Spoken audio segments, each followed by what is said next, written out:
SMC series के day 10 में आपका स्वागत है। आज हम समझेंगे ऑर्डर फ्लो क्या है और इसे कैसे यूज करें।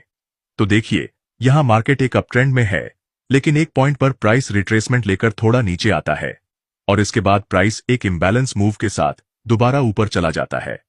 अब इस इम्बैलेंस मूव के पहले की जो रिट्रेसमेंट एरिया होती है, उसे हम ऊपर से नीचे तक एक कंप्लीट जोन के रूप में मार्क करेंगे, जिसे हम ऑर्डर फ्लो एरिया बोलते हैं। और ये जोन इसलिए इंपॉर्टेंट है क्योंकि इतना बड़ा मूव कोई रिटेल ट्रेडर की वजह से नहीं आ सकता, यानी इसके पीछे स्मार्ट मनी के बड़े ऑर्डर्स का इन्वॉल्वमेंट होता है, जो हमें बताता है कि यहां पर हैवी अमाउंट के ऑर्डर प्लेस किए गए हैं। अब इसमें एंट्री लेने के लिए हमें देखना होगा कि क्या उस जोन के अंदर एक फेयर वैल्यू गैप है या नहीं।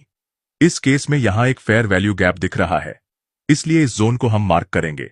और उसके बाद अगर कभी प्राइस रिट्रेस करके इस फेयर वैल्यू गैप के पास आकर एक बुलिश प्राइस एक्शन बनाता है, तो हम इस ऑर्डर फ्लो के नीचे अपना स्टॉप लॉस रखकर एक लॉन्ग ट्रेड में एंट्री ले सकते हैं।